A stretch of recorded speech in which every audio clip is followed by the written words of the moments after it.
What's up folks, welcome to PowerDrift. I'm going to set the context straight up. Let's get started. In my life, I'm not really allowed to buy or ride fast motorcycles. And so that leaves me with just 5 retro motorcycles in our Indian market. But which one should I be buying? Well, to answer that question, your question, my question, we'll call upon India's 3 top motorcycle two-wheeler experts who need no introduction. If I am to buy a retro motorcycle, which one do I buy? The fact is that I haven't ridden a single one of them. I'll tell you which one I'm attracted to. Yeah. So we have a start point here, the Honda CB350. Are you saying it's because of the Honda badge on it, or do you actually I like the way it looks? like the way it looks. Would you be agreeing here? Because these two don't seem to be agreeing with me. They do have black I'm matte actually on a engine. different couch, so I'm on Team A here. So I'm not at the moment.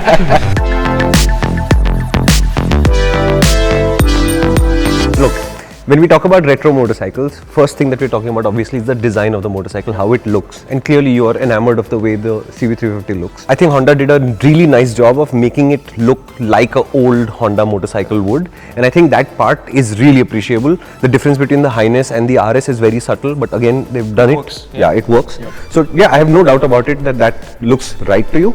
I think the problem with the Royal Enfields is that it looks like a Royal Enfield to me, which is a pro and a con. Or what you've already seen for so long. Yep. Yeah. Is that what's bothering you? Because even when we rode the Meteor for the first time, they gave us the top end version because it had that little bit of a screen at the front and kind of differentiated it from the Thunderbird before. Differentiated from the Thunderbird? It looks like a Thunderbird. It still looks like a Thunderbird. Yeah. Which it's not cruiser enough for you in that sense? Or is it? It's not retro enough for me. I think what he's saying is that he can't figure out where to slot it because retro is a pretty fixed box. Where does the Meteor go and slot into that box is a big huge question mark because it's not really a cruiser. It's not really a naked sports bike, a naked bike of any sort. It's a halfway house. Correct. And you know my opinion on halfway houses, right? I think I'll unanimously agree. For one, I'll actually side with Rohan on small talks, but I'll side with you on this one. The CB350 RS is actually the nicest looking motorcycle personally. Not only is it retro, but I think it's a little modern as well.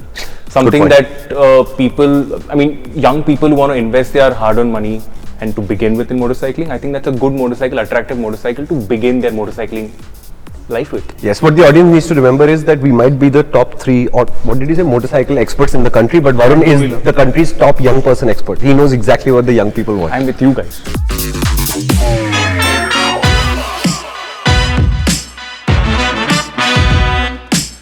I also mentioned that the main reason for me to be going, if I were a blind person, for the Honda would be, just running my thumb across the nameplate Honda for its engines.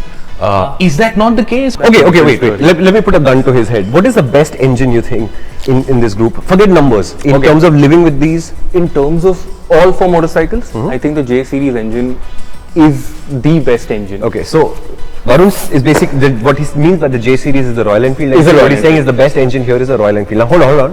What do you think is the best engine here? We are at a situation where we are saying Royal Enfield engine is better than the Honda engine. Okay, let me give you a little bit. We have a close up of Rohan's face right about Yeah. पसीने छूट रहे यहाँ पे. No, but there is a reason. How does that happen? There is a reason for it because first it doesn't vibrate because it's a brand new engine. So if Royal Enfield needed vibration on the motorcycle, they would actually have to tune the counterbalancer to allow it to vibrate. It doesn't vibrate. One problem solved. It's brand new. All the machining tolerances, all our current day technology. It's not a very complicated engine, but it is a modern engine. So the will not be oil leaks and all of the usual things that you associate with Royal Enfield. And can that engine make tappet noises if you go really hard on it? I don't think so. They've nailed it because it's making power right from the bottom and it makes power well all the way to the red line. There's no sense of fatigue. I think the big story in this is Royal Enfield already had a direction. They already had a vibe. Honda with the CB350 RS has had to create one. If Honda had made a retro motorcycle the way Honda makes retro motorcycles, I think that motorcycle would be incredible. But that is trying to be a Royal Enfield and I think that's where his problems begin. So who do you think has the loudest thump in this group? It's not a Royal Enfield anymore. It's that. Splendor, Activa, Alto, Desire. Unfortunately, in India, no market leader has ever been beaten by a competitive product. And you have to imagine the enormity of what we are trying to say. So we've all said that the Royal Enfield engine is the best here, but it is the slowest and least fuel efficient of all the three engines. They're neck and neck for the most part when it comes to fuel efficiency, but the CB is a Honda in that sense. It's the quickest. It's the most fuel efficient by just a bit. If you wanted the maximum fuel economy in the segment, it's not a big delta, but that's the one that takes it. Yeah. If you wanted the quickest accelerating, fastest motorcycle, my first question is why are you buying a retro motorcycle? But if you did, Yeah.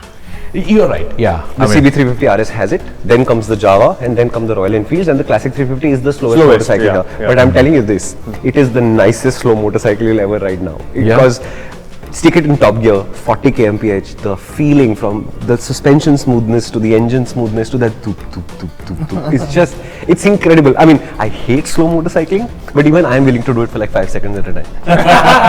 I think Jawa's engine has come a long way from where we started out in that BS4 time. They did good work with the BS6, it became better.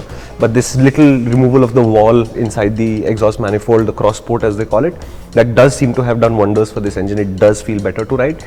I think the overall motorcycle actually now feels like what they should have launched back then. Yeah. Can we throw in the point of price in here too? Ignore the price, okay?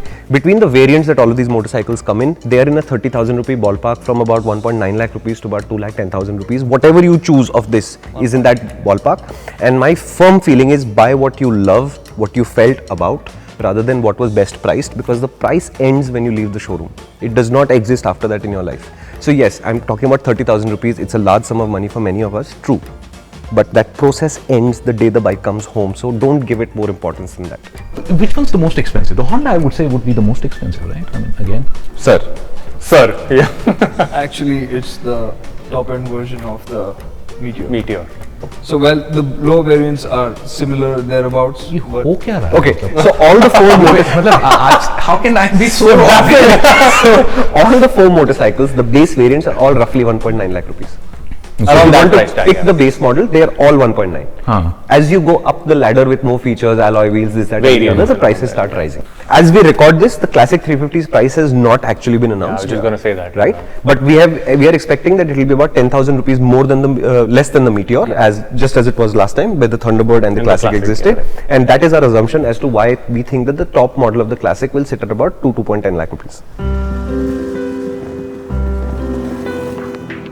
I think Honda, for the Indian market, decided that they have to come at a particular price point, which is why this motorcycle turned out what it has turned out as. If it wasn't, I'm pretty sure it would be a liquid cooled motorcycle. It would be a far more refined experience. It would be that plush experience with the performance and the chill. Maintenance and reliability.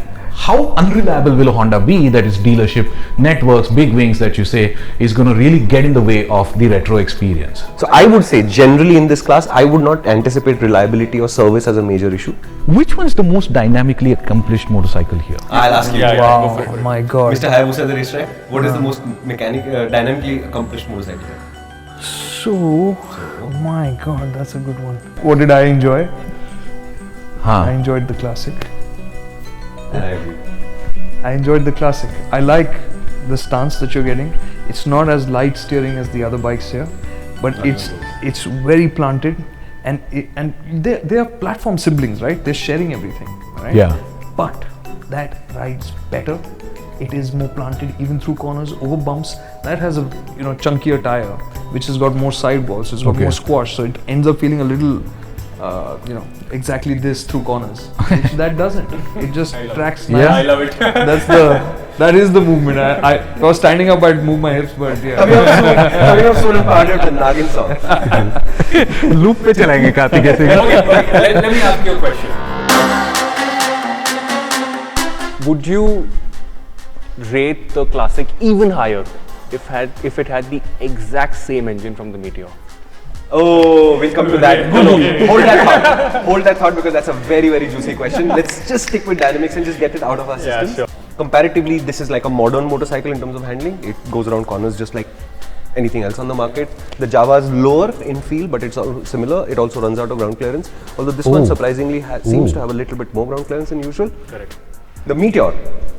He said it, you can push it into a little bit of a wallow, but it's a fairly neutral frame. It doesn't really have any surprises unless you're pushing really hard, and if you're buying a retro, No, you should, but then you get your pegs down. Yeah. That doesn't seem to get its pegs down anymore. So why we think that motorcycle sits at the top of our table is because it might do a couple of things wrong here and there, but overall it's such a well composed and it ticks off so many boxes. So Good So job, we Rohan. have to stress on one thing. What that motorcycle is doing in terms of character is bringing the calm to the classic motorcycle space. Jawa, sportier side. RS, sportier side. Meteor, relative to the classic, is more peppy, more, hey, let's go a little bit faster. It can do the chill as well. But it is a motorcycle that you open the throttle a little bit and you'll find that, yeah, it's accelerating. That motorcycle is doing its thing. calm. But it's doing it in a way that, hey man, let's take it easy. Right. So I think the point that he was making between the Meteor and the Classic is actually super relevant here, because there is a marked difference, although the hardware is roughly the same, and they've done some small tweaks to fueling and ignition timing is what Royal Enfield said. It's a massive difference. The way that motorcycle chills, Chills. it's like chill, 40 kmph, top gear. We're talking about the Royal Enfield Classic 350. Yeah, the way that thing is able to do that is spectacular. Let's quickly get to ride quality, because I'm not going to take any guesses anymore. What looked to be a losing He's motorcycle. given up. I'm not taking guesses anymore. Okay, so Come on man, why? At least. No, because in the beginning, what looked to be a losing motorcycle right now for me is just being said to be, that's the motorcycle you should buy. last time. What do you think is the best ride quality? No, you're going to say the classic Royal Take a Enfield wild guess. 350. You know what? Royal Enfield Classic 350. You're going to say that. That's because This whole thing looks planted to me right now. We are as surprised because I don't like the setup on this one. But that is what I enjoy. So, okay, again to the Jawa and the CB350 RS, the ride quality is also just like normal current day motorcycles. There's not really a retro feel about it. What I would say is the Jawa can do with a lot more sophistication in how it deals with bumps, although it's not an uncomfortable motorcycle. Actually, the chassis is pretty capable. Yeah. Like Wow. Okay. Similarly, this is an extremely capable chassis. It's a Honda. I'm not expecting them to make a mistake with ride quality tuning, and they haven't. It's a really comfortable motorcycle. Sharp bumps do upset this motorcycle a bit, I think, but otherwise it's peaceful. Meteor, weird, right? It's got opened out rake. It's 1 degree more than that. Roughly, you've got a suspension unit that ends under your bottom, and it's weird place, right? Yeah. So it is going to make you feel more, even if the suspension is going to do its job. So you hit a big pothole on the Meteor, you can feel it, and everywhere. That typically this stance always means Yeah. So when we rode the Classic 350 for the first time, about 700-800 kilometers ago, I think more than that, between all of us, about 1,000 kilometers ago, we were all expecting this to be the reference point, right? Sophistication which that suspension shows is just insane, especially considering you've got the exact same suspension units. The spring rates are the same, the fluid levels might be different, but the spring rates are the same. And from the UCE to this is huge. Yeah, absolutely. It's night and day. There is an opportunity for Royal Enfield to really rethink this 1918 wala business. I get the whole retro thing. I don't think people will object to a 1717 setup which will have lighter wheels and just immediately give you an improvement. Let's talk about features. The first thing that you need to know is that the sister of this motorcycle, which is strangely enough called the Highness, which is a very strange name for a motorcycle, but what do you write? Highness. Your Highness. Just say it. the Highness has traction control. Okay, now we can argue endlessly whether a 20 bhp bike really needs traction control or not. Slipper clutch. And a slipper clutch, but it does have it. But what I think is a lot more useful is what Royal Enfield have done. They have something called the Tripper. It's a little screen that they've added to the motorcycle, as Varun likes to point out, badly on the Meteor and really well on the Classic. But what I really enjoy about the system is it's a small screen that does only one job, but it does that job. And now you can lock the Classic 350 from the handlebars itself. What a feature! This is wow, fuel gauge. Yeah. Most And important. after 12 years, It has a fuel gauge. the Classic 350 now has a fuel gauge. Yeah, when you're scripting and Bro, yeah, when you're scripting, you realize Sir, next time. fuel gauge after so long. Why? Next generation में gear position indicator. जो कि इसमें है.